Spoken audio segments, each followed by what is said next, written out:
കർത്താവിൻ്റെ പരിശുദ്ധനാമം വാഴ്ത്തപ്പെടട്ടെ. എൻ്റെ പേര് ഷജൻ എബ്രഹാം എന്നാണ്. തിരുവല്ലക്കാരനാണ്, തിരുവല്ല സ്വദേശിയാണ്. ഞാൻ ജനിച്ചതും വളർന്നതും ഒറീസയിലാണ്. എൻ്റെ പപ്പായ്ക്ക് ഒറീസ റൂർക്കല സ്റ്റീൽ പ്ലാന്റിലായിരുന്നു ജോലി. അവിടെയാണ് ജനിച്ചതും വളർന്നത്.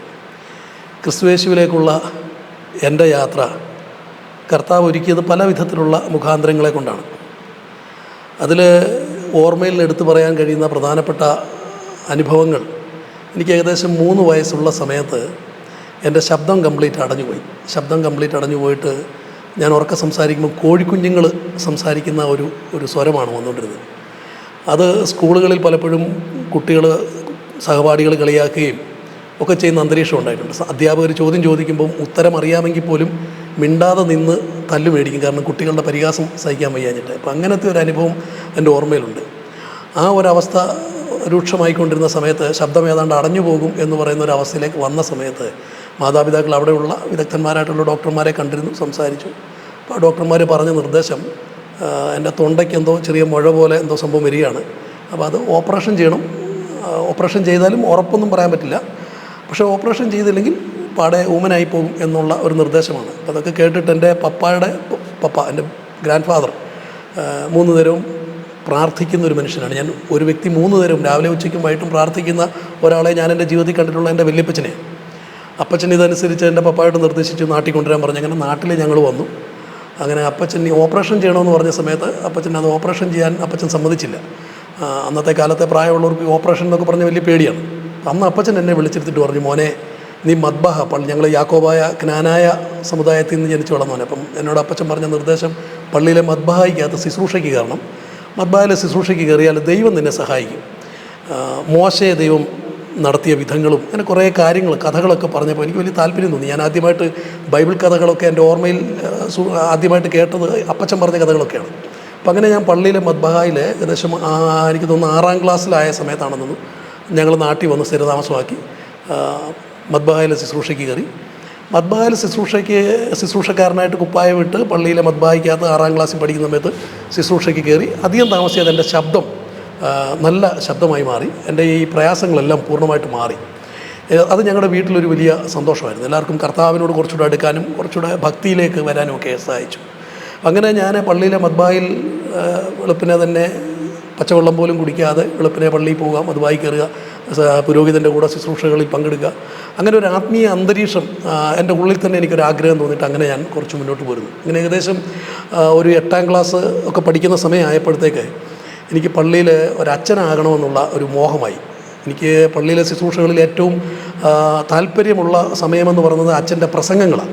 ഈ പ്രസംഗങ്ങൾ വരുമ്പോൾ വളരെ കാര്യമായിട്ട് പ്രസംഗം കേൾക്കും. അപ്പോൾ എനിക്കും ബൈബിൾ പ്രസംഗിക്കാനുള്ളൊരു ഉത്സാഹവും ഉത്തേജനമൊക്കെ ഉള്ളിലുണ്ടായിരുന്നു. അങ്ങനെ ഇരിക്കെ ചെയ്ത് ഞങ്ങളുടെ വീട്ടിൽ എല്ലാ ശനിയാഴ്ചയും ഒരു പ്രാർത്ഥന യോഗമുണ്ടായിരുന്നു. അന്നത്തെ ഈ പ്രാർത്ഥനാ യോഗങ്ങളിൽ സ്ത്രീകൾ മാത്രമേ പങ്കെടുക്കുള്ളൂ, പുരുഷന്മാരാരും പങ്കെടുക്കാറില്ല. എങ്കിലും ഞാൻ എല്ലാ ശനിയാഴ്ചയും ഈ പ്രാർത്ഥനാ യോഗത്തിൽ പങ്കെടുക്കുമായിരുന്നു. അപ്പം അങ്ങനെ ഇരിക്കെ ഒരു ശനിയാഴ്ച ഞങ്ങളുടെ അന്നത്തെ ഉപദേശി വന്നില്ല.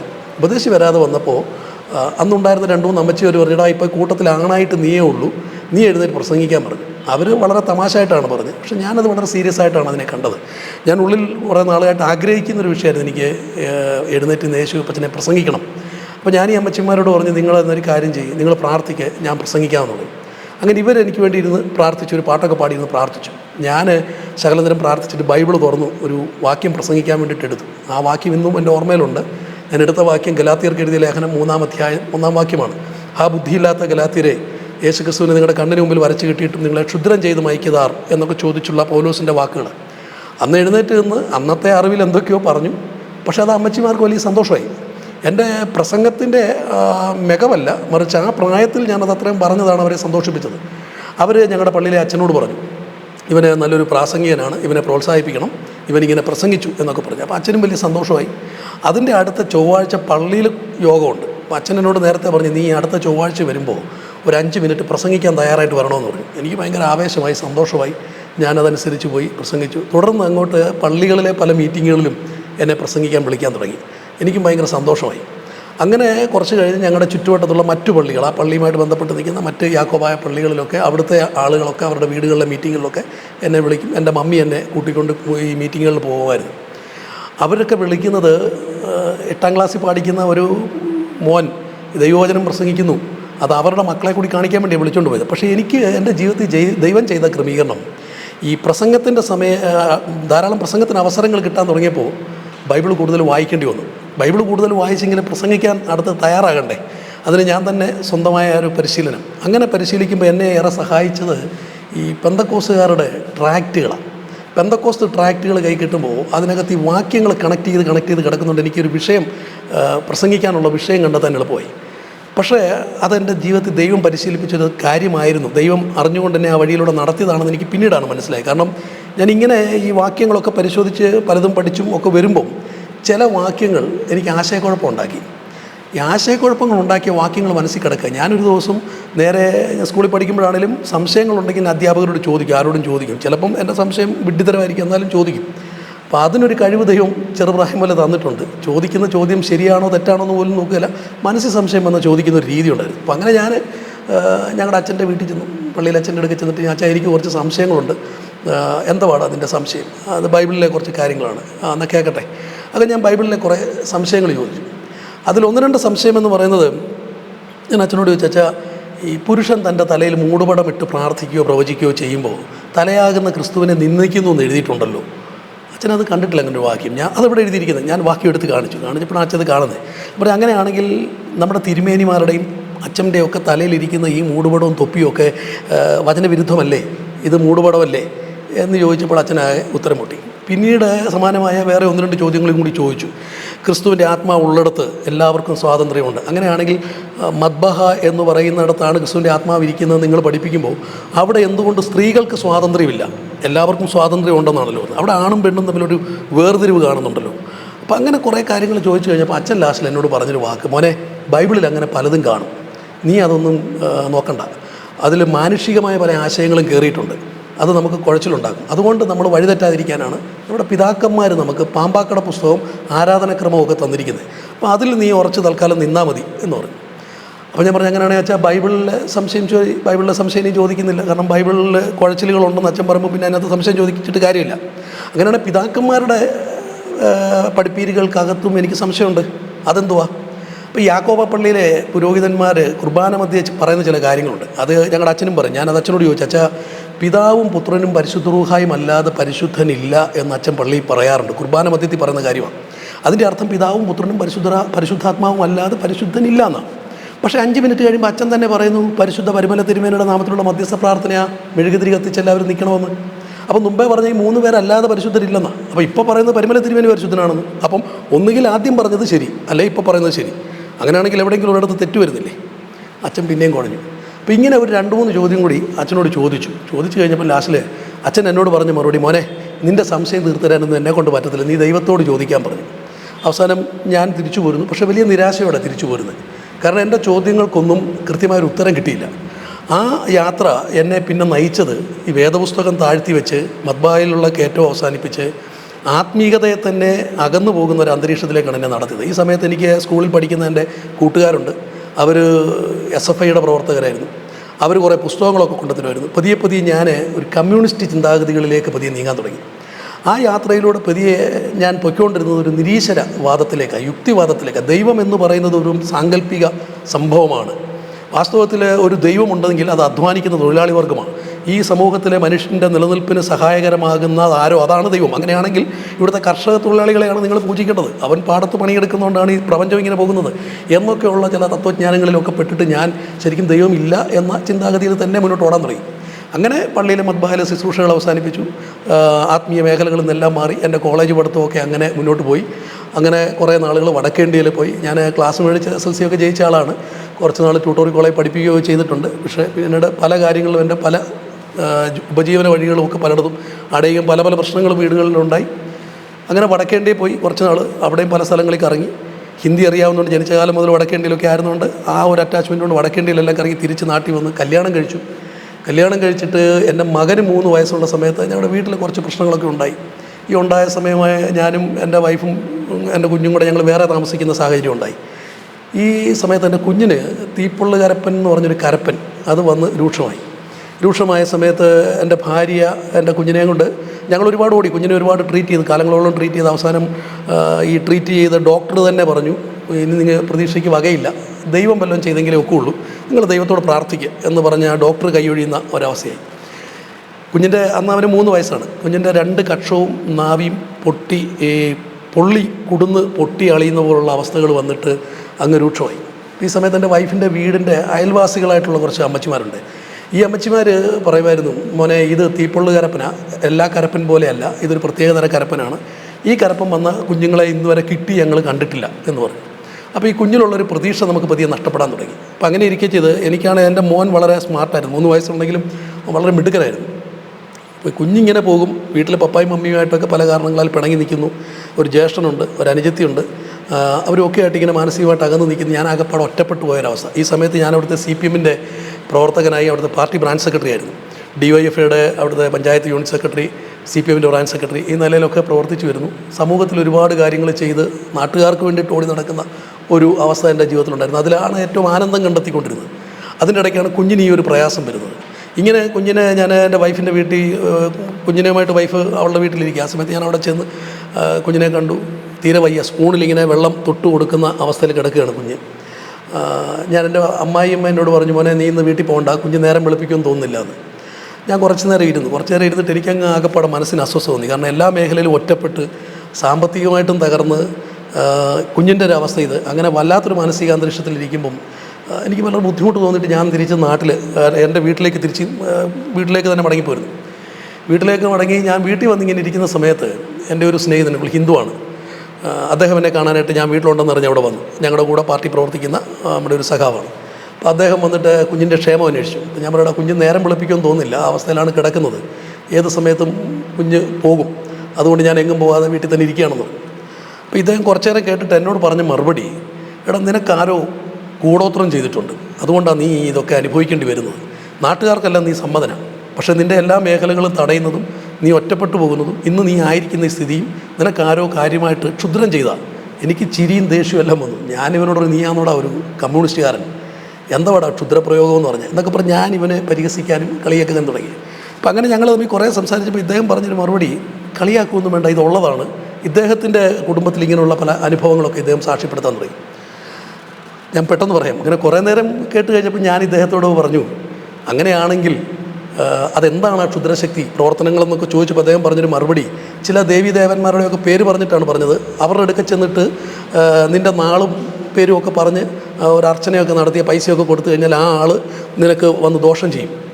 അപ്പം ഞാനിത് കേട്ടപ്പോൾ അങ്ങനെയാണെങ്കിൽ ഒരു ഗുണവും മണത്തിനും പോകാത്ത എന്നെ ആരെങ്കിലും കൊണ്ടൊരു 100 രൂപ കൊടുത്തിട്ട് എന്നെ ഉപദ്രവിക്കണമെന്ന് പറഞ്ഞാൽ ആ 100 രൂപയും മേടിച്ചിട്ട് എന്നെ ഉപദ്രവിക്കാനായിട്ട് എഴുന്നേറ്റ് വരുന്ന ശക്തി അത് ഗുണ്ടാശക്തിയല്ലേ എന്ന് ഞാൻ തിരിച്ച് കളിയാക്കി ചോദിച്ചപ്പം എന്നോട് പറഞ്ഞ മറുപടി, നീ എന്തോ പറഞ്ഞാൽ അങ്ങനെയൊക്കെ ഉണ്ട്.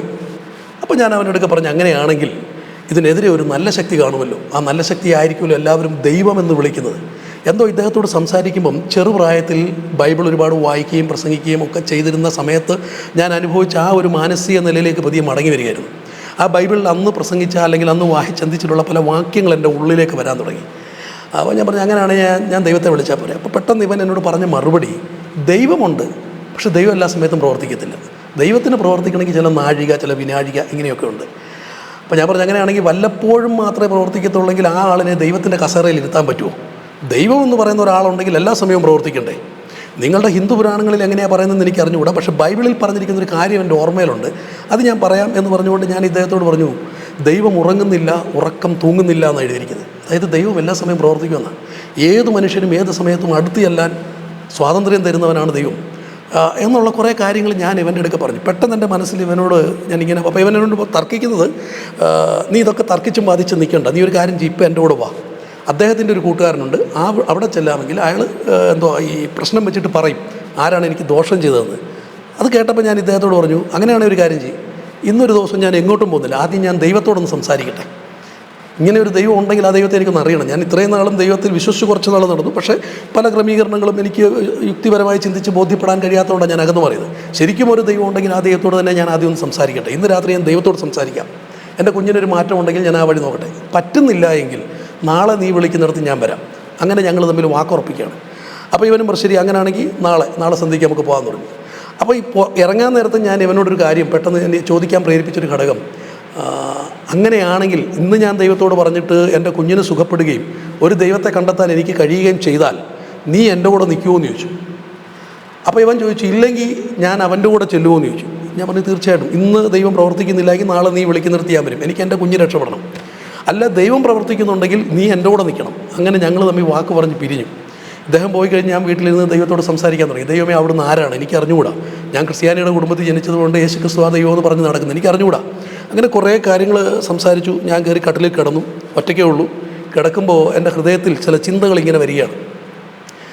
ദൈവം ആരായിരിക്കണം എന്നൊരു ചോദ്യം ഞാൻ തന്നെ എൻ്റെ മനസ്സിൽ രൂപപ്പെടുത്തുകയാണ്. അപ്പോൾ എൻ്റെ ചിന്തകളിൽ ഞാൻ തന്നെ പറയുകയാണ്, ദൈവം സ്നേഹമായിരിക്കണം, എല്ലാവർക്കും അടുത്ത് എല്ലാം പറ്റുന്നവനായിരിക്കണം, ഏത് സമയത്തും പ്രവർത്തിക്കുന്നവനായിരിക്കണം, ആരെങ്കിലും നേർച്ച കൊടുക്കുമ്പോൾ ആ നേർച്ചയുടെ പുറത്ത് മാത്രം പ്രവർത്തിക്കുന്നവനാകരുത്.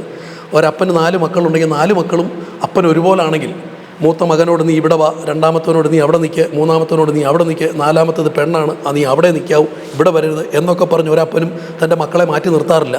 പക്ഷേ ഇവിടുത്തെ യാക്കോബായ സമുദായം ഉൾപ്പെടെയുള്ള സകല ക്രമീകരണങ്ങളിലും ദൈവത്തിൻ്റെ അടുക്ക ചെല്ലാൻ ചിലർക്ക് അനുവാദം, കുറച്ച് മാറ്റി മറ്റുള്ളവരെ നിർത്തുക, വേറെ കുറച്ച് മാറ്റി സ്ത്രീകളെ നിർത്തുക, ഇങ്ങനെയൊക്കെയുള്ള ക്രമീകരണങ്ങൾ, ഇങ്ങനെയൊക്കെ ആകുന്നതാണ് എനിക്കിതിനോടുള്ള ഒരു വിശ്വാസക്കുറവിൻ്റെ രീതി. അപ്പം അതുകൊണ്ട് ദൈവം എന്ന് പറയുന്നത് എല്ലാവരുടെയും അപ്പനാകിയാൽ എല്ലാവർക്കും അടുത്ത് ചെല്ലാൻ സ്വാതന്ത്ര്യം കിട്ടണം. അപ്പം അങ്ങനെയാണെങ്കിൽ അങ്ങനെ ഒരു ദൈവത്തെ നിനക്ക് പരിചയമുണ്ടോ? ഞാൻ തന്നെ സ്വയം ചിന്തിക്കുകയാണ്, അങ്ങനെ ആരാണ്? ഓരോരുത്തരെയും എടുത്ത് ഞാൻ ചിന്തിക്കുമ്പോഴെല്ലാം എൻ്റെ മനസ്സിൽ ഞാൻ ക്രിസ്ത്യാനി ആയതുകൊണ്ട് യേശു ക്രിസ്തുവിനോട് കൂടുതൽ താല്പര്യം കാണിക്കാൻ സാധ്യതയുള്ളതുകൊണ്ട് ക്രിസ്തുവിനെക്കുറിച്ച് അവസാനം ചിന്തിക്കാമെന്നാണ് കരുതിയത്. ഞാൻ മറ്റ് പല ദൈവങ്ങളെക്കുറിച്ചും ചിന്തിച്ചു. അപ്പോൾ അവരുടെയൊക്കെ പ്രവർത്തനങ്ങൾ കമ്പയർ ചെയ്യുമ്പോൾ അവരൊക്കെ ഈ പറയുന്ന വേർതിരിവുകൾ കാണിച്ചിട്ടുണ്ട്. ചിലരെ നിഗ്രഹിക്കുക എന്നുള്ളതാണ് അവരുടെ ലക്ഷ്യം. എന്നാൽ യേശു ക്രിസ്തുവിനെക്കുറിച്ച് വന്നപ്പോൾ ഏത് മനുഷ്യനും അടുത്തിയല്ല. അതിൽ പാപിനിയായ ഒരു സ്ത്രീയോട് നിങ്ങൾ പാപമില്ലാത്തവൾ കല്ലെറിയട്ടെ എന്ന് പറയുന്ന ആ രംഗം ഉൾപ്പെടെ ഇങ്ങോട്ട് കുറേയൊക്കെ ഞാൻ സ്പീഡിൽ പറയുകയാണ്. അപ്പം അങ്ങനെ കുറേ കാര്യങ്ങൾ എൻ്റെ ഓർമ്മയിൽ വന്ന് ഞാനൊരു കാര്യം ഉറപ്പിച്ചു. ഏത് ദൈവമെന്ന് ഇന്ന് പ്രപഞ്ചത്തിൽ അറിയപ്പെടുന്ന വ്യക്തിത്വങ്ങളെ പരിശോധിച്ചാൽ ഏറ്റവും സ്നേഹിക്കാൻ എനിക്ക് പറ്റിയ എൻ്റെ യുക്തിക്കും ബുദ്ധിക്കും യോഗ്യമായത് യേശുക്രിസ്തു തന്നെയാണ്.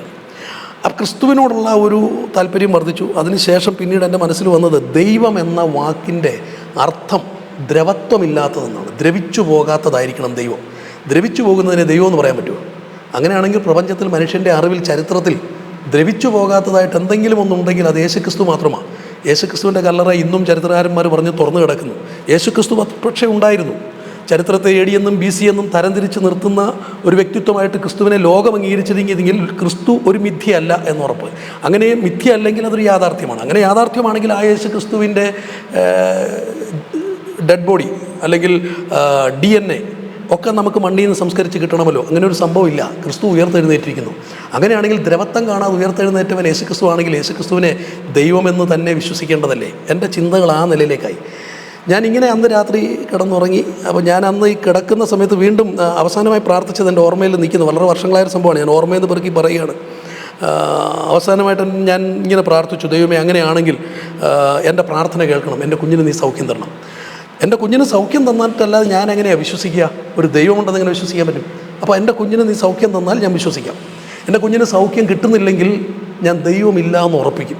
ദൈവമില്ല എന്ന് ഉറപ്പിക്കുക മാത്രമല്ല, പിന്നെ എൻ്റെ ജീവിതം ദൈവമില്ല എന്ന് സ്ഥാപിക്കേണ്ടതിനായിട്ട് തന്നെയായിരിക്കും ഏറെ സമയം ചെലവിടുക. കാരണം എൻ്റെ ഒരുപാട് സ്നേഹിതർ ദൈവങ്ങളുടെ പേരിൽ അവരുടെ അധ്വാന ഫലം നല്ലപോലെ ചെലവഴിക്കുന്നുണ്ട്. ശരിക്കും ദൈവമില്ലെങ്കിൽ ഇവർ ഈ ചെലവഴിക്കുന്നത് മുഴുവൻ നഷ്ടമല്ലേ? ഈ പാവപ്പെട്ട തൊഴിലാളികൾ പണിയെടുക്കുന്നത് മുഴുവൻ ചൂഷണം ചെയ്യപ്പെടുകയല്ലേ? അതുകൊണ്ട് ദൈവമില്ലെന്ന് ഉറപ്പിച്ചാൽ പിന്നീട് എൻ്റെ ജീവിതം ദൈവമില്ല എന്ന് സ്ഥാപിക്കുന്നതിലേക്കായിരിക്കും. ആ സമയത്ത് പെട്ടെന്ന് എൻ്റെ ചിന്തയിൽ അടുത്തൊരു ചോദ്യം, ദൈവം ഉണ്ടെന്ന് ബോധ്യപ്പെട്ടാലോ? നിശ്ചയമായിട്ടും ദൈവമുണ്ടെന്ന് ബോധ്യപ്പെട്ടാൽ എൻ്റെ ശേഷിക്കുന്ന ആയുഷ്കാലം മുഴുവൻ ആ ദൈവത്തിനു വേണ്ടി സംസാരിക്കാനായിരിക്കും. എൻ്റെ സ്നേഹിതർ അനേകർ ദൈവമില്ല എന്ന ചിന്തകളിൽ ജീവിച്ചു പോവുകയാണ്. അവരൊരു ദിവസം ഈ ലോകത്തൊന്ന് മാറ്റപ്പെടുക. ശരിക്കും അവരുടെ അബദ്ധധാരണ നിമിത്തം അവരുടെ യാത്ര പൂർത്തീകരിച്ച് അവർ അവിടെ ചെല്ലുമ്പോൾ ദൈവത്തിൻ്റെ മുമ്പിൽ നിൽക്കുമ്പോൾ അവർ പരാജിതരാകുക. എൻ്റെ കൂട്ടുകാർ നശിക്കാൻ പാടില്ല. അപ്പോൾ അതുകൊണ്ട് എൻ്റെ ശേഷിക്കുന്ന ആയുസിൽ ദൈവമുണ്ടെന്ന് ബോധ്യപ്പെട്ടാൽ ദൈവത്തിന് വേണ്ടി സംസാരിക്കും. ഈ തീരുമാനമെടുത്താൽ രാത്രി കിടന്നുറങ്ങുന്നത്. രാവിലെ നേരം വെളുത്തു എഴുന്നേറ്റു. ഞാൻ തന്നെ ആയതുകൊണ്ട് വീട്ടിൽ കാപ്പി എത്താനുള്ള ബുദ്ധിമുട്ടുള്ളതുകൊണ്ട് ഞാൻ തൊട്ടടുത്തൊരു ചായക്കടയിൽ രാവിലെ ചായ കുടിക്കാൻ പോയി. ചായ കുടിച്ചിട്ട് തിരിച്ചെൻ്റെ വീട്ടിലേക്ക് വരുമ്പോൾ എന്നോട് ഇച്ചിരി നീരസത്തിലും പിണക്കത്തിലും ഒക്കെ മാറി നിന്നാൽ എൻ്റെ പപ്പായും മമ്മിയും എൻ്റെ ജ്യേഷ്ഠനും എൻ്റെ വീടിൻ്റെ വാതിൽക്കൽ വന്നിരിക്കുക. ജ്യേഷ്ഠൻ്റെ ഓട്ടോറിക്ഷ ഉണ്ട്. ജ്യേഷ്ഠനും വന്നിച്ചിടാ എൻ്റെ വൈഫിൻ്റെ വീട്ടിൽ നിന്ന് ഫോൺ കോൾ വന്നു, എത്രയും പെട്ടെന്ന് അങ്ങോട്ട് ചെല്ലണം, കുഞ്ഞിന് സീരിയസ് ആണ്, നീ പെട്ടെന്ന് അങ്ങോട്ട് ചെല്ലണമെന്ന് പറഞ്ഞു. അതുകൊണ്ട് നമുക്ക് അവിടെ വരെ പാവെന്ന് പറഞ്ഞു. അപ്പോൾ എനിക്ക് മനസ്സിലായി കുഞ്ഞ് മരിച്ചുപോയി. കാരണം കുഞ്ഞ് സീരിയസ് ആണ്. ഇപ്പോൾ പിന്നെ പെട്ടെന്ന് ഫോൺ കോൾ ചെയ്ത് വിളിക്കണമെങ്കിൽ കുഞ്ഞ് മരിച്ചു. ഇവരും അങ്ങനെയാണ് ധരിച്ചിരിക്കുന്നത്. എനിക്ക് വലിയ നിരാശ തോന്നി. ചേട്ടൻ ഓട്ടോറിക്ഷ എടുത്തു, പിണങ്ങിയിരിക്കുകയായിരുന്നു. പക്ഷേ ഈ ഒരു സംഭവം വന്നപ്പം ഓട്ടോറിക്ഷയിൽ ഞാനും കയറി എൻ്റെ വൈഫിൻ്റെ വീട്ടിലേക്ക് പോയി കുഞ്ഞിനെ കാണാനായിട്ട് പോകണം. പോകുന്ന വഴിയിൽ എൻ്റെ മനസ്സിൽ മുഴുവൻ കുഞ്ഞ് മരിച്ചതിലുള്ള നിരാശയല്ല, കാരണം കുഞ്ഞ് മരിക്കുന്നു തന്നെയാണ് തലേ ദിവസം പോലെ നമ്മുടെ മനസ്സിലുള്ളത്. എൻ്റെ മനസ്സിലെ നിരാശ മുഴുവൻ ശരിക്കും ഒരു ദൈവം ഇല്ലല്ലോ എന്നോർത്താണ്. ദൈവം ഉണ്ടായിരുന്നെങ്കിൽ എന്ത് നല്ലതായിരുന്നു. ദൈവം ഇല്ലെങ്കിൽ പിന്നെ ഈ ജീവിതം കൊണ്ട് എന്തർത്ഥം? കുറേ നാളിങ്ങനെ നമ്മുടെ ഇഷ്ടത്തിന് ജീവിക്കുന്നു, അവസാനിക്കുന്നു. ദൈവം ഉണ്ടെങ്കിലേ ജീവിതവും കൊണ്ട് അർത്ഥമുള്ളൂ എന്നൊക്കെയുള്ള ഒരു ചിന്തയിൽ ഇങ്ങനെ ഞങ്ങൾ എൻ്റെ വൈഫിൻ്റെ വീട്ടിൽ ചെല്ലുമ്പം ഞങ്ങളുടെ മനസ്സിൽ വീടിൻ്റെ അവിടെ ധാരാളം ആളുകളെയൊക്കെ ഞങ്ങൾ പ്രതീക്ഷിച്ചു. പക്ഷേ അവിടെ ചെല്ലുമ്പോൾ ഒരൊറ്റ ആളുകളുമില്ല, മുറ്റത്തെങ്ങും ആരുമില്ല. അപ്പോൾ പെട്ടെന്ന് തോന്നി ഇനി ആരും അറിഞ്ഞു കാണുകയല്ല, ഞാൻ കുഞ്ഞും വീട്ടിൽ കിടക്കുകയായിരിക്കും. എന്തായാലും ഞാൻ വണ്ടിയിൽ നിന്നിറങ്ങി ഞാൻ വീട്ടിലോട്ട് കയറി ചെന്നു. എൻ്റെ പപ്പായും മമ്മിയും ചേട്ടനും ഒക്കെ പുറകെ നടന്നു വരികയാണ്. ഞാൻ വീട്ടിലോട്ട് കഥ തുറന്ന് കയറി ചെല്ലുമ്പോൾ ഞാൻ കാണുന്ന കാഴ്ച, തലേ ദിവസം സ്പൂണിൽ വെള്ളം തൊട്ട് കൊടുത്തുകൊണ്ടിരുന്ന എൻ്റെ കുഞ്ഞ്, ഞാൻ മരിച്ചുപോയി എന്ന് കരുതിയ എൻ്റെ കുഞ്ഞ്, അവൻ എഴുന്നേറ്റ് ഓടി വരിക, പപ്പാച്ചി എന്ന് പറഞ്ഞ് എന്നെ കെട്ടിപ്പിടിക്കും. ഓടി വന്ന് എന്നെ ഉറുമ്പടങ്കം അങ്ങ് പിടിച്ചു. ഞാൻ നിന്നിടത്ത് നിന്നൊരു ഭ്രാന്തനെ പോലെ തുള്ളിച്ചാടി. എൻ്റെ കുഞ്ഞിനെ ഞാൻ എടുത്ത്, എനിക്കറിയത്തില്ല ഞാൻ ഏത് അവസ്ഥയിലായിപ്പോയെന്ന്. ഇന്നും അത് ഓർക്കുമ്പം എനിക്കറിയത്തില്ല ഞാൻ ആ അവസ്ഥയിൽ എൻ്റെ മാനസിക അവസ്ഥ എന്തായിരുന്നത്. പപ്പായും മമ്മി എല്ലാവരും വന്നു. കുഞ്ഞിനെ നോക്കുമ്പോൾ കുഞ്ഞിൻ്റെ കക്ഷമെല്ലാം ഉണങ്ങി, ഈ ചെറിയ അളവിലുള്ള മാറ്റങ്ങളല്ല, പരിപൂർണമായിട്ട് ഉണങ്ങി നല്ല വൃത്തിയായിട്ട് അവൻ ആരോഗ്യത്തോടെ നിൽക്കുകയാണ്. രാത്രി ഏതാണ്ട് ഒരു 8 മണി 9 മണിക്ക് ഞാൻ കണ്ടിട്ട് പോയതാണ്. ഞാൻ എൻ്റെ വൈഫിനോട് ചോദിച്ചു, നീ ഇവനെന്താ സീരിയസ് ആണെന്ന് പറഞ്ഞ് വിളിച്ചത്? അപ്പോൾ അവൾ പറഞ്ഞ വാക്ക്, വെളുപ്പിനെ ഒരു 3 മണിയായപ്പം ഇവള് കിടന്നുറങ്ങിപ്പോയി. കുഞ്ഞ് വെളുപ്പിനെ എഴുന്നേറ്റ് നിന്നിട്ട് ഇവളെ തട്ടി വിളിച്ചിട്ട് പറഞ്ഞു, മമ്മി വെള്ളം വേണം. ഇവൾ ഞെട്ടിപ്പോയി, കാരണം സ്പൂണിൽ വെള്ളം കൊടുത്തുകൊണ്ടിരുന്ന കുഞ്ഞ് എഴുന്നേറ്റ് വെള്ളം ചോദിക്കുകയാണ്. ഇവളുടെ അമ്മ എഴുന്നേറ്റു, അവളുടെ പപ്പ എഴുന്നേറ്റു, അവളുടെ ആങ്ങളെ എഴുന്നേറ്റു, കുഞ്ഞ് കട്ടിലിൽ എഴുന്നേറ്റിരിക്കുന്നു. ഇവൾ വെള്ളം എടുത്തുകൊണ്ട് ചെന്നപ്പോൾ കുഞ്ഞ് ഗ്ലാസ്സോടെ മേടിച്ച് കുടിക്കുന്നു. ഇച്ചിരി കഴിഞ്ഞ് കുഞ്ഞ് എല്ലാം എഴുന്നേറ്റ് ഓടി നടക്കുന്നു. ഇവരാകെ എഴുന്നേറ്റ് നന്തം വിട്ട് നിൽക്കുകയാണ്. ഈ സമയത്ത് നേരം വെളുത്ത് കഴിഞ്ഞപ്പം അവിടെ പ്രായമുള്ളവർ ആരോ വന്നുവെച്ചാൽ പറഞ്ഞു, കുഞ്ഞെ ഇത് കണ്ടിട്ട് നീ ഇരിക്കണ്ട, തീ അണയാൻ പോകുന്ന തീ ആളിക്കത്തുമെന്ന് കേട്ടിട്ടില്ലേ, അതുകൊണ്ട് എത്രയും പെട്ടെന്ന് ഈ കുഞ്ഞിനെ കൊണ്ട് ഹോസ്പിറ്റലിൽ പോകും, ഇത് അവസാന നിമിഷമായിരിക്കും എന്ന് പറഞ്ഞു. അപ്പോൾ ഇവിടെ മനസ്സിൽ തോന്നി കുഞ്ഞ് മരിക്കാനുള്ള ചേഷ്ടയായിരിക്കും കാണിക്കുന്നത്. ചിലർ മരിക്കുന്നതിന് തൊട്ട് മുമ്പ് ഇങ്ങനെയൊക്കെ സുഖം കാണിക്കും, അതുകൊണ്ട് എത്രയും പെട്ടെന്ന് ഭർത്താവിനെ വിളിക്കുക എന്ന് പറഞ്ഞിട്ടാണ് എന്നെ ഇവൾ വിളിപ്പിച്ചത്. അപ്പോൾ ഞാൻ ഇവളോട് പറഞ്ഞു, നീ എന്ത് വിവരക്കേടാ പറഞ്ഞേ, എൻ്റെ കുഞ്ഞ് എങ്ങനെ സുഖപ്പെട്ടെന്ന് എനിക്ക് മാത്രമേ അറിയത്തുള്ളൂ. ഇന്നലെ രാത്രി മുഴുവൻ ഞാൻ ദൈവത്തോട് സംസാരിച്ച് കിടന്നുറങ്ങിയത്. അതുകൊണ്ട് ഇപ്പോൾ ഈ കുഞ്ഞിനെ എൻ്റെ ദൈവം സൗഖ്യമാക്കിയതാണ്, ഞാൻ ദൈവത്തെ വിശ്വസിക്കുന്നു. നീ കൊടുത്തുകൊണ്ടിരിക്കുന്ന മരുന്ന് നിർത്തിയേക്ക്, ഒരു മരുന്നും ഇനി ഇതിൻ്റെ പേരിൽ കൊടുക്കണ്ടെന്ന് പറഞ്ഞു. എന്നാൽ കുഞ്ഞ് ദുബായ് ജോലി ചെയ്യുകയാണ്. കഴിഞ്ഞ ജനുവരിയിൽ അവൻ്റെ കല്യാണവും കഴിഞ്ഞു. അങ്ങനെ എൻ്റെ കുഞ്ഞിൻ്റെ ജീവിതത്തിലെ ഈ പ്രവൃത്തി എന്നെ കൂടുതൽ ദൈവത്തെക്കുറിച്ച് ചിന്തിക്കാൻ പ്രേരിപ്പിച്ചു. ആ ചിന്തകൾ ഇങ്ങനെ മുന്നോട്ട് പോയി. യേശുക്രിസ്തുവിനെക്കുറിച്ച് പഠിക്കാനുള്ള തീരുമാനങ്ങളെടുത്തു. പക്ഷേ ഞാൻ പണ്ട് പള്ളിയിൽ അച്ഛനോട് ചോദിച്ചപ്പോഴും യാക്കോബ സമുദായത്തിൽ നിന്ന സമയത്ത് അവിടെ എൻ്റെ പിതാക്കന്മാരൊക്കെ ഉൾപ്പെടെ നിൽക്കുന്ന ആ സമുദായത്തിൻ്റെ സിസ്റ്റങ്ങൾ വെച്ചിട്ട് ഞാൻ ചിന്തിക്കുമ്പോൾ പിന്നെയും സംശയങ്ങളാണ് മനസ്സിൽ കിടക്കുന്നത്. അവസാനം ഞാൻ കർത്താവിനോട് ചോദിച്ചു, കർത്താവ് ഞാൻ എന്താ ചെയ്യേണ്ടത്? എനിക്കിങ്ങനെ കുറേ സംശയങ്ങൾ കിടക്കുന്നു, പക്ഷേ ദൈവത്തിൻ്റെ പ്രവൃത്തി ഞാൻ കണ്ടു, എന്നെ ശരിയായ നിലയിലേക്ക് നയിക്കണമേ. ഞാൻ എങ്ങും പോകാതിരിക്കുകയാണ്, വീട്ടിൽ തന്നെ ഞാൻ പ്രാർത്ഥിക്കാൻ തുടങ്ങി. പ്രാർത്ഥിക്കുമ്പോൾ ദൈവം എന്നോട് പറഞ്ഞത്, യേശുക്രിസ്തുവിൻ്റെ കൽപ്പന പ്രമാണിക്കുന്നവൻ അവൻ്റെ ശിഷ്യൻ. കർത്താവ് പറയുന്നത് മനുഷ്യ കൽപ്പനയല്ല, എൻ്റെ കൽപ്പന പ്രമാണിക്കുന്നവൻ എൻ്റെ ശിഷ്യൻ. അപ്പോൾ കർത്താവിൻ്റെ കൽപ്പനകൾ എന്തെല്ലാമാണ്? കർത്താവിനെക്കുറിച്ച് പഠിക്കുക, ബൈബിളെടുത്ത് വായന തുടങ്ങി. ചുരുക്കി പറഞ്ഞ് ഈ ബൈബിൾ പഠനം എന്നെ മുമ്പോട്ട് കൊണ്ടെത്തിച്ചത് ഒരുപാട് കാര്യങ്ങൾ, ഇന്ന് സമുദായങ്ങൾ കാണിക്കുന്ന പല കാര്യങ്ങളിലെയും ക്രമക്കേടുകൾ തിരിച്ചറിഞ്ഞിട്ട് അതിൽ നിന്നെല്ലാം മാറി യേശുക്രിസ്തുവിൻ്റെ ഉപദേശത്തിൽ നിലനിൽക്കണം എന്ന് പറയുന്നൊരു നിലപാടിലേക്ക് വന്നപ്പോൾ വിശ്വസിച്ച് സ്നാനപ്പെടുക, അതുപോലെ തന്നെ മരിച്ചുപോയവർക്ക് വേണ്ടിയുള്ള പ്രാർത്ഥന, മരിച്ചുപോയവരോടുള്ള പ്രാർത്ഥന, കുറേ കാര്യങ്ങൾ, സമുദായങ്ങൾ തമ്മിലുള്ള ഉപദേശ വ്യത്യാസങ്ങളൊക്കെ ബൈബിൾ വെച്ച് പഠനം നടത്തി. അവസാനം ഞാൻ കൺഫ്യൂഷനിലായി. ഞാൻ ആരുടെ കൂടെയാണ് എൻ്റെ ശേഷിക്കുന്ന ക്രിസ്തീയ ജീവിതം നയിക്കേണ്ടത്? മർത്തോമാക്കാരുടെ കൂടെ കൂടണോ, യാക്കോബാക്കാരുടെ കൂടെ കൂടണോ, പെന്തക്കോസുകാരുടെ കൂടെ കൂടണോ, എന്താണ് ചെയ്യേണ്ടത്? ഞാൻ അവസാനം ഒരു തീരുമാനമെടുത്തു. ഇന്ന് കാണുന്ന ക്രൈസ്തവ സമൂഹങ്ങളിലെ ഉപദേശങ്ങളെ മുഴുവൻ ഞാൻ വേർതിരിച്ചു. എപ്പിസ്കോപ്പൽ സഭകളുടെ ഉപദേശങ്ങളിൽ നിന്നും പ്രൊട്ടസ്റ്റന്റ് സഭകളുടെ, പെന്തക്കോസ് സഭകളുടെ ഒക്കെ ഉപദേശങ്ങൾ തമ്മിലുള്ള വ്യത്യാസങ്ങൾ ഞാൻ കുറിച്ചിട്ട് ഞാൻ ഓരോ കാര്യങ്ങളെടുത്ത് പരിശോധിക്കുമ്പോൾ ഈ പെന്തക്കോസുകാർ പരസ്യമായി പറയുന്ന പല കാര്യങ്ങളുമാണ് ബൈബിൾ ശരിയെന്ന് പറയുന്നത് കൊണ്ട് എനിക്ക് പെന്തക്കോസുകാരോട് വലിയ താല്പര്യമില്ല. കാരണം എനിക്ക് അറിയാവുന്ന പല പെന്തക്കോസുകാരുടെയും ജീവിതത്തിലെ ക്രമക്കേടുകൾ എൻ്റെ തലയിൽ നിൽക്കുന്നത് കൊണ്ട് എനിക്ക് അവരോട് ഭയങ്കര വെറുപ്പ് വരുന്നു. ഞാൻ യേശുക്രിസ്തുവിനോട് പറഞ്ഞ് പ്രാർത്ഥിച്ചു, കർത്താവെ അവരുടെ കൂടെ എങ്ങനെയാണ് ഞാൻ കൂട്ടായ്മയ്ക്ക് പോകുക? അവർ ഇന്ന കാര്യങ്ങൾ ചെയ്യുന്നവരാണല്ലോ. കർത്താവ് എന്നോട് പറഞ്ഞൊരു കാര്യം, അങ്ങനെയാണെങ്കിൽ നിനക്ക് ആരെ കണ്ടിട്ട് എന്നെ അനുഗമിക്കാൻ പറ്റുക? എൻ്റെ ശിഷ്യന്മാരുടെ ഭാഗത്തും ഓരോ കുറവുകളില്ലേ? പത്രോസിനെ കണ്ടിട്ട് നിനക്ക് എൻ്റെ പുറകെ വരാൻ പറ്റുമോ? മറ്റ് ശിഷ്യന്മാരെ കണ്ടിട്ട് എൻ്റെ പുറകെ വരാൻ പറ്റുമോ? അവരെല്ലാവരും എന്നെ വിട്ടേച്ച് പോയതല്ലേ, ഞാൻ ഏൽപ്പിച്ച ജോലി വിട്ടിട്ട് പോയതല്ലേ. ഞാൻ അവസാനം കർത്താവിൻ്റെ അടുത്ത് തീരുമാനിച്ചു, കർത്താവേ അവരെങ്ങനെയും ആയിക്കോട്ടെ, എന്താണോ നിൻ്റെ ഉപദേശം അത് എത്രത്തോളം എനിക്ക് അനുസരിക്കാൻ പറ്റുമോ ഞാൻ തീരുമാനിച്ചു. അങ്ങനെ ഞാൻ സ്നാനപ്പെടാൻ തീരുമാനിച്ചു. ഞാൻ ഒരു പെന്തക്കോസ് കൂട്ടായ്മ അന്വേഷിച്ച് കണ്ടെത്തി. ഞാൻ ആ കൂട്ടായ്മയിൽ ചെന്നു. ആ കൂട്ടായ്മയോട് സഹകരിച്ചു മുന്നോട്ട് പോയി. ദൈവവചനത്തിൻ്റെ ആഴങ്ങൾ കുറച്ചുകൂടെ കാര്യങ്ങൾ പഠിക്കാനായിട്ടുള്ള അവസരങ്ങൾ ഒരുക്കി. സമയത്ത് തന്നെ എൻ്റെ ഭാര്യയും എൻ്റെ അപ്പനും അമ്മയും ഒക്കെ ഭയങ്കരമായ പിണക്കത്തിലെ ഭാര്യ 3 ദിവസം എന്നോട് മിണ്ടാതെ പോലും ഇരിക്കുന്ന അന്തരീക്ഷമൊക്കെ ഉണ്ടായി. ചുരുക്കി പറഞ്ഞ് ഞാൻ ആ ഒരു നിലപാടിൽ ഉറച്ചു നിന്നു. കുറച്ച് കഴിഞ്ഞ് എൻ്റെ വൈഫും ദൈവവചനത്തിൻ്റെ സത്യങ്ങൾ മനസ്സിലാക്കാനും മാതാപിതാക്കൾ മനസ്സിലാക്കാനും ഒക്കെ ഇടയായി. അങ്ങനെ ഞങ്ങൾ യേശുക്രിസ്തുവിനെ ജീവിതത്തിൻ്റെ രക്ഷിതാവും കർത്താവുമായി സ്വീകരിച്ച് ക്രിസ്തുവിൻ്റെ ശിഷ്യത്വം സ്വീകരിച്ച് മുന്നോട്ട് യാത്ര തുടങ്ങി. ആ യാത്ര മുന്നോട്ട് പോകുന്നതിനിടയിൽ ഞാൻ ഉൾപ്പെട്ട് നിൽക്കുന്ന ചർച്ചിൽ അനേക പ്രസംഗികർ വന്ന് പ്രസംഗിക്കുന്ന ദൈവവചനങ്ങൾ അത് മുഴുവൻ ഞാൻ വീട്ടിൽ വന്നിരുന്ന് ഒന്നുകൂടി ബൈബിൾ വെച്ച് പരിശോധിക്കും. അതിൽ പല പ്രസംഗങ്ങളും ബൈബിൾ വചനങ്ങൾക്ക് വിരുദ്ധമാണ്. പെന്തക്കോസിനകത്തെ പല ഉപദേശങ്ങളും ബൈബിൾ വചനത്തിന് വിരുദ്ധമാണ് എന്നെനിക്ക് തോന്നി. കാരണം വിഗ്രഹത്തിന് ശക്തിയില്ല, അതിന് കണ്ണുണ്ട്, മൂക്കുണ്ട്, നാക്കുണ്ട്, ഒക്കെ പ്രവർത്തിക്കുന്നില്ല എന്നൊക്കെ ബൈബിൾ പഠിപ്പിക്കുമ്പോൾ വിഗ്രഹത്തിൻ്റെ പോരുകളാണ്, പോരാട്ടമാണ്, ബന്ധിക്കണം എന്നൊക്കെ പറയുന്ന ഉപദേശങ്ങൾ ഇവിടെ ചുരുക്കി പറഞ്ഞ് ആകെപ്പാടെ കൺഫ്യൂഷനായി കഴിഞ്ഞപ്പോൾ ഞാൻ ഈ പറഞ്ഞ അച്ഛനോട് ചോദിച്ച പോലെ തന്നെ ഞങ്ങളുടെ പാസ്റ്ററോടും സംശയങ്ങൾ ചോദിക്കാൻ തുടങ്ങി. ചുരുക്കി പറഞ്ഞ് അവിടെയും നമ്മൾ കുഴപ്പക്കാരനായിട്ട് മാറുന്നൊരു അന്തരീക്ഷം ഉണ്ടായത്. ഏതായാലും കൊള്ളാം, അങ്ങനെ മുന്നോട്ട് പോയി ദൈവം ഏൽപ്പിച്ച ശുശ്രൂഷകളുമായിട്ട് മുന്നോട്ട് പോകുന്നതിനിടയിൽ ഞാൻ ബൈബിൾ കോളേജിൽ പഠിച്ചു. ബൈബിൾ കോളേജിൽ പഠിച്ചിട്ട് എൻ്റെ വീടും എല്ലാം വിറ്റ് എനിക്ക് കുറേ കടബാധ്യതകളുണ്ടായിരുന്നു. കുറേ തൊഴിൽ ചെയ്ത് വന്നിരുന്നു. അതെല്ലാം പെട്ടെന്ന് നിർത്തിയിട്ട് ഞാൻ സുവിശേഷ വേലയ്ക്ക് പൂർണ്ണമായിട്ട് ഇറങ്ങിയപ്പോൾ കുറേ ബാധ്യതകളുണ്ടായി. ബാധ്യതകളെല്ലാം തീർക്കേണ്ടതായ സാഹചര്യങ്ങൾ വന്നു. അങ്ങനെ എൻ്റെ വസ്തുവും വീടും എല്ലാം വിറ്റ് കടങ്ങൾ തീർത്തു. ബാക്കിയുള്ളത് മുഴുവൻ സുവിശേഷ വേലയ്ക്ക് കൊടുത്തിട്ട് ഞാനും എൻ്റെ ഭാര്യയും 2 കുഞ്ഞുങ്ങളുമായിട്ട് വാടക വീടുകളിൽ താമസിച്ച് കർത്താവിന് വേല ചെയ്യാൻ തുടങ്ങി. കർത്താവിന് വേല ചെയ്യാൻ തുടങ്ങിയപ്പോൾ പിന്നീട് കണ്ട പല കാര്യങ്ങളും വേദനാജനകമായ കാര്യങ്ങളാണ്. കാരണം നമ്മളൊരു കൂട്ടായ്മയിൽ ചെല്ലുമ്പോൾ യേശുക്രിസ്തുവിനെ പ്രസംഗിക്കുക, ക്രിസ്തുവിൽ ജനത്തെ ഉറപ്പിക്കുക എന്ന ഒരു ഉത്തരവാദിത്വം ഏറ്റെടുത്ത് സംസാരിക്കുമ്പോൾ അവിടെ ഉള്ള പലർക്കും ആ പ്രസംഗങ്ങൾ, ഞാനതിൻ്റെ ആഴങ്ങളിലേക്ക് പോകുന്നില്ല, അങ്ങനെ പലർക്കും അത് തൃപ്തികരമല്ലാത്ത ഒരു സ്ഥിതികളിലേക്കൊക്കെ പോകുന്ന ഒരു അന്തരീക്ഷം ഉണ്ടായി. അങ്ങനെ ഇടയ്ക്ക് ബൈബിൾ കോളേജിൽ പഠിച്ചു. അവരുടെ തന്നെ ബീഹാറിലുള്ള സ്ഥാപനത്തിൽ പഠിപ്പിക്കാനായിട്ട് പോയി. അവിടെയും ഞാൻ കാണുന്ന പല കാഴ്ചകൾ ഊതി വീഴ്ത്തൽ, ഉന്തി വീഴ്ത്തൽ, ശാപമുറിക്കൽ, വേദപുസ്തകത്തിലില്ലാത്ത ഒരുപാട് കാര്യങ്ങൾ. ഇത് തിരുവെഴുത്തിൻ പ്രകാരം തെറ്റാണിത്. വേദപുസ്തകത്തിൽ ഒരു ഉദാഹരണം ഞാൻ ഇതിൻ്റെ കൂട്ടത്തിൽ നിങ്ങളോട് പറയാം. തിരുവെഴുത്തിൽ പറയുന്നു, മനുഷ്യരുടെ ഇടയിൽ ഉന്നതമായത് ദൈവത്തിന് അറപ്പാകുന്നു. മനുഷ്യരുടെ ഇടയിൽ ഉന്നതമായത് ദൈവത്തിന് അറപ്പാകുന്നു. ഇവിടെ പല ഭാഷന്മാർക്കും അതിൻ്റെ അർത്ഥം അങ്ങനെ വാക്യം ഉണ്ടോ എന്ന് പോലും അറിയത്തില്ല. പുതിയ നിയമത്തിലൊരു വാക്യമാണ്. അങ്ങനെയാണെങ്കിൽ ദൈവം തനിക്ക് അറപ്പുള്ളതെടുത്ത് തൻ്റെ മക്കൾക്ക് കൊടുക്കും. നമ്മൾ ഓരോരുത്തരും ദൈവത്തിൻ്റെ മക്കളല്ലേ? അങ്ങനെയാണെങ്കിൽ ദൈവത്തിൻ്റെ മക്കൾക്ക് ദൈവത്തിന് അറപ്പുള്ളത് കൊടുക്കുമോ? അതായത് മനുഷ്യരുടെ ഇടയിൽ ഉന്നതമായത് ദൈവം തന്നെ മക്കൾക്ക് കൊടുക്കുമോ? ആകെപ്പാടെ കൺഫ്യൂഷനായി.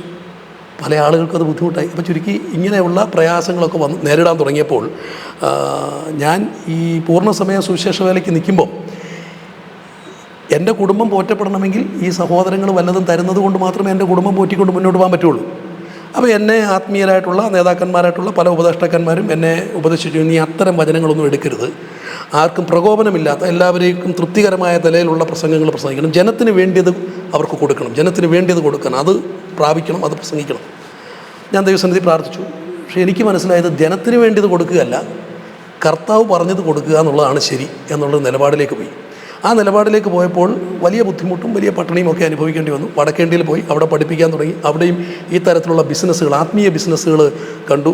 ഒത്തിരി കാര്യങ്ങൾ, ദൈവവചനത്തിന് വിരുദ്ധമായ ഒരുപാട് കാര്യങ്ങൾ ഈ മേഖലകളിൽ നടക്കുന്നത് കണ്ടു. ഇവർക്ക് തമ്മിലുള്ള അനൈക്യതകൾ, അവിടുത്തെ അധികാരമോഹങ്ങളുടെ പിടിവലി, ഇതെല്ലാം കണ്ട് മനസ്സ് മടിച്ച് തിരിച്ച് ഞാൻ ആത്മീയ ശുശ്രൂഷകളൊന്നും തന്നെ വേണ്ട, എവിടെയെങ്കിലും ജോലി ചെയ്ത് ഏതെങ്കിലും ഒരു ചർച്ചിൻ്റെ മൂലയ്ക്ക് വിശ്വാസിയായിട്ട് ഇരുന്നോളാം എന്നൊരു തീരുമാനമെടുത്തു. പക്ഷേ അന്ന് രാത്രി ദൈവം എന്നോട് ഇടപെട്ടു. എൻ്റെ ദാസനായ പൗലോസിനെ കണ്ടുപിടിക്കുക. അവൻ ആർക്കും ഒരു നാഴിക പോലും വഴങ്ങിക്കൊടുത്തിട്ടില്ല. എല്ലാവരോടും മുഖത്ത് നോക്കി തന്നെ ദൈവവചനത്തിൻ്റെ ആഴങ്ങൾ പറഞ്ഞു. പക്ഷേ ഉപജീവനത്തിന് വേണ്ടി അവൻ സ്വന്തം കൈകൊണ്ട് അധ്വാനിച്ചു. കൂടെയുള്ളവർക്ക് വേണ്ടിയിട്ടും അവൻ അധ്വാനിച്ചു. അതെനിക്കൊരു പ്രചോദനമായി. ആ പ്രചോദനത്തിൻ്റെ ഭാഗമായിട്ട് ഞാൻ ജോലി ചെയ്ത് സുവിശേഷ വേല ചെയ്യുക എന്നൊരു തീരുമാനമെടുത്തു. അങ്ങനെ ഞാൻ ഇപ്പോൾ ചെയ്തുകൊണ്ടിരിക്കുന്ന തെരുവോരങ്ങളിൽ കച്ചവടം ചെയ്യുക, അതിൽ നിന്ന് കിട്ടുന്ന വരുമാനം കൊണ്ട് എൻ്റെ കുടുംബം പോറ്റുക, ആ വരുമാനത്തിൻ്റെ ഭാഗമായി നിന്നുകൊണ്ട് പരസ്യയോഗങ്ങൾ നടത്തുക. അങ്ങനെ പരസ്യയോഗങ്ങളിലൂടെ സുവിശേഷം കേൾക്കുന്ന സഹോദരങ്ങൾ അവരുമായിട്ട് ബന്ധപ്പെടുക, അവർ നമ്മുടെ കൂട്ടായ്മയിലേക്ക് വരിക. അങ്ങനെ ചെറിയൊരു കൂട്ടായ്മ നടത്തിപ്പോരുന്നു. ചെറിയൊരു കൂട്ടായ്മയാണ്. ആ കൂട്ടായ്മ ദൈവത്തിൻ്റെ കൃപയാൽ നമുക്ക് സന്തോഷമായിട്ട് നടത്തിക്കൊണ്ട് പോകാൻ പറ്റുന്നുണ്ട്. ഇതിൽ എനിക്ക് ദൈവം തന്നിരിക്കുന്നൊരു ബോധ്യം എന്ന് പറയുന്നത് ഒരു LP സ്കൂളിൻ്റെ അധ്യാപകൻ്റെ റോള് മാത്രമാണ്. ദൈവം എന്നെ ഏൽപ്പിച്ചിരിക്കുന്ന വിശ്വാസികളോട് ദൈവവചനം പറയുക, ആൾ കൂട്ടുക എന്നുള്ളതിനപ്പുറത്ത് ഏൽപ്പിച്ചവരോട് തിരുവെഴുത്തിൻ്റെ സത്യങ്ങളെ അറിയിക്കുക, അവൻ ആത്മീയമായിട്ട് വളരുക, അവർ വീണ്ടും വീണ്ടും വളരുക. അവർ നാളെ എന്നേക്കാൾ ദൈവവചനം പറയാൻ കഴിവുള്ള മറ്റുള്ളവരുടെ അടുക്കിലേക്ക് പോവുക. അവർ ആത്മീയമായിട്ട് വളരുക. അതാണ് ഞാനിപ്പോൾ ലക്ഷ്യമിട്ടുകൊണ്ട് പ്രവർത്തിച്ചുകൊണ്ടിരിക്കുന്ന എൻ്റെ പ്രവർത്തന രീതികൾ. ചെറിയ തൊഴിലുകൾ ചെയ്യുന്നുണ്ട്. അതുകൊണ്ടുള്ള നമ്മുടെ ഒരു സന്തോഷമെന്ന് പറഞ്ഞാൽ ആരുടെയും മുമ്പിൽ തിരുവെഴുത്ത് തുറന്നു പറയാനായിട്ട് നമുക്ക് കഴിയുന്നു എന്നുള്ളതാണ്. ഒന്ന് രണ്ട് ഉദാഹരണം കൂടി ഞാൻ ഇതുമായി ബന്ധപ്പെട്ട് പെന്തക്കോസ്ത് കോളത്തിലെ ഇത്തരം ശുശ്രൂഷകൾ, പെന്തക്കോസ്ത് കോളത്തിൻ്റെ ഇന്നത്തെ സ്ഥിതി അത് മനസ്സിലാക്കാൻ ഒരു സംഭവം, ഒരു ഉദാഹരണം പറയുമ്പോൾ നിങ്ങൾക്ക് മനസ്സിലാവും. എന്നെ ഒരിക്കൽ ഒരു കൂട്ടായ്മയിൽ വിളിച്ചു. അവിടെ പെന്തക്കോസ്ത് ശുശ്രൂഷകന്മാർ ധാരാളമുണ്ട്, വിശ്വാസികൾ ധാരാളമുണ്ട്. അവരോട് ഞാൻ ചോദിച്ചൊരു ചോദ്യം, ഞാൻ അവരോട് ചോദിച്ചു, ദൈവാത്മാവ് ഉണ്ടെന്ന് നിങ്ങൾ വിശ്വസിക്കുന്നുണ്ടോ? ഉണ്ട്. ദുരാത്മാവ് ഉണ്ടെന്ന് വിശ്വസിക്കുന്നുണ്ടോ? ഉണ്ട്. ഈ ആത്മാക്കൾ മനുഷ്യരിലിരിക്കുമെന്ന് വിശ്വസിക്കുന്നുണ്ടോ? ഉണ്ട്. അങ്ങനെയാണെങ്കിൽ ദൈവാത്മാവ് ആരിലായിരിക്കുന്നത്? ദൈവ മക്കളിലാണ് ഇരിക്കുന്നത്. ദുരാത്മാവോ അവൻ്റെ മക്കളിലാണ് ഇരിക്കുന്നത്. അങ്ങനെയാണെങ്കിൽ രണ്ടുപേരും അപ്പന്മാരാണ്, അവരവരുടെ മക്കളിലിരിക്കുന്നു. ശരിയല്ലേ? അതെ. അങ്ങനെയാണെങ്കിൽ ദൈവം തൻ്റെ മക്കളിൽ ഇരിക്കുന്നത് എന്തിനാണ്? ദൈവാത്മാവ് ദൈവമക്കളിൽ ഇരിക്കുന്നത് എന്തിനാണ്? അവർ പറഞ്ഞു, ദൈവാത്മാവ് ദൈവമക്കളിൽ ഇരിക്കുന്നത് ദൈവത്തിന് ഇഷ്ടമുള്ള വഴിയിലേക്ക് നടത്താനാണ്. ശരി. അങ്ങനെയാണെങ്കിൽ ദുരാത്മാവിൻ്റെ മക്കളിൽ എന്തിനായിരിക്കുന്നത്? ദുരാത്മാവിന് ഇഷ്ടമുള്ള വഴികളിലൂടെ നടത്താനാണ്. ഓക്കെ. അങ്ങനെയാണെങ്കിൽ ഈ ദൈവാത്മാവുള്ള മനുഷ്യൻ ഇടയ്ക്ക് ദൈവാത്മാവിന് ഇഷ്ടമല്ലാത്തൊരു പണി ചെയ്തു, അതായത് ദുരാത്മാവിന് ഇഷ്ടമുള്ള പ്രവൃത്തി ചെയ്തു, ദൈവാത്മാവ് പിന്നെ കൂടിയിരിക്കുമോ? ഒരിക്കലും ഇരിക്കത്തില്ല. ശരി.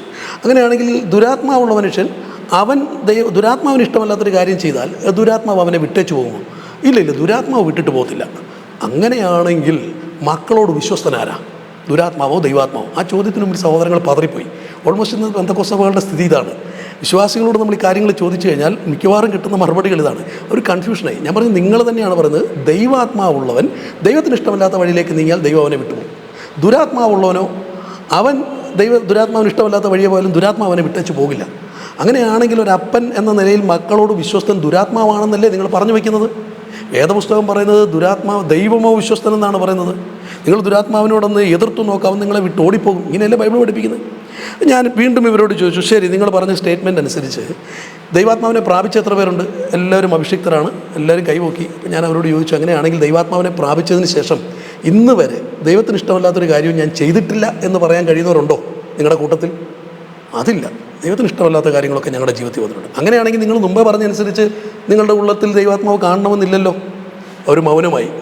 അങ്ങനെയാണെങ്കിൽ നിങ്ങളിപ്പോൾ ആരാധിച്ചത് ഏത് ആത്മാവിലാണ് എന്ന് ചോദിച്ചപ്പോൾ അവരാകെപ്പാടെ അവരുടെ മുഖം വരിഞ്ഞു മുറുകി, ശുശ്രൂഷകരുടെ മുഖവും വരിഞ്ഞു മുറുകി.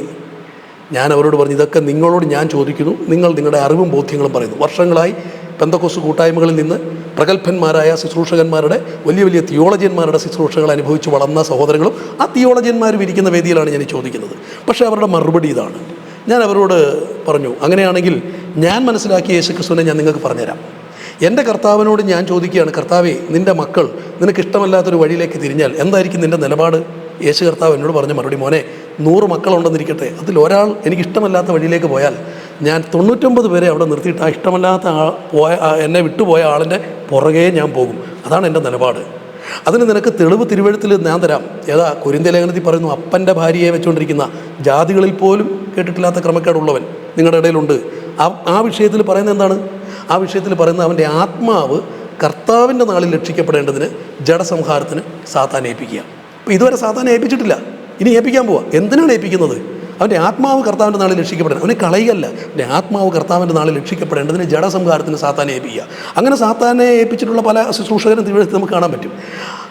എന്നാൽ അതുപോലെ തന്നെ വെളിപ്പാട് പുസ്തകത്തിൽ പറഞ്ഞു, ജീവനുള്ളവന് നിനക്ക് പേരുണ്ട്, പക്ഷേ നീ മരിച്ചവനാകുന്നു. പക്ഷേ നീ എൻ്റെ ഉള്ളം കയ്യിലായിരിക്കുന്ന കർത്താവ് കളയുന്നില്ല.